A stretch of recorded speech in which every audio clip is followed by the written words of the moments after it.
Let's talk a little bit about forgiveness today.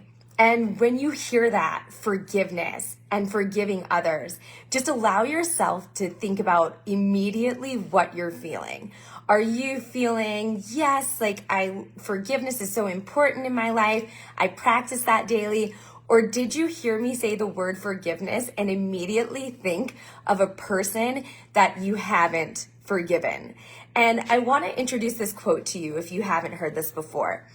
Unforgiveness is like drinking poison and expecting the other person to die. Let me say that one more time. Unforgiveness is like drinking poison and expecting the other person to die. You see, what happens when we choose not to forgive someone else is we carry that burden.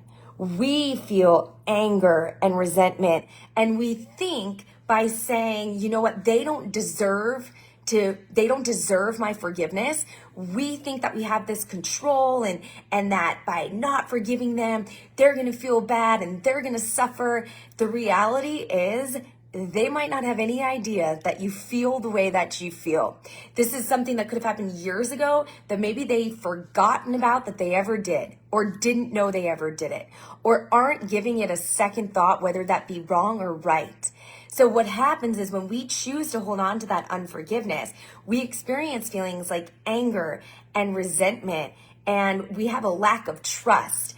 And what that does is that impacts every area of our life moving forward. I've worked with clients before that have said things like, well, I've forgiven everyone except I can't forgive so-and-so, and I won't forgive so-and-so. And let me tell you, in those clients that I've worked with that have chosen not to forgive people, they haven't experienced the same level of success that my clients who have embraced forgiveness all around have. So here's what you need to know about forgiveness, right? Sometimes there's so many myths about it. Forgiveness doesn't mean what the other person did was right. It's not condoning their actions.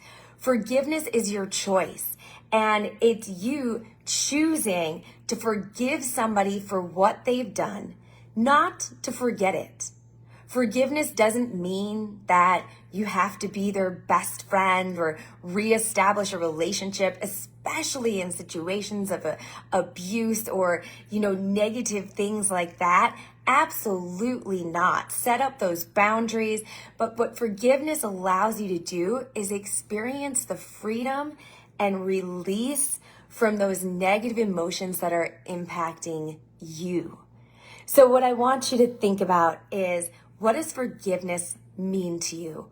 What does that look like in your life? When have you forgiven somebody in the past, and how did that make you feel? How did that free you up? Have you ever done something that somebody's forgiven you for? How does it feel to be on the receiving end of being forgiven for a mistake that we may have made? And I want to offer you a free resource. So this is something that I do with my one-on-one clients. I have notes for you on a forgiveness exercise from an amazing author, Neil T. Anderson, that I would love to share with you. So if you're looking for some help in how to get that jump started, well, Jackie, how do I go about forgiving someone? Just send me a direct message or comment below with your email address. I will send you the exercise along with some notes about forgiveness.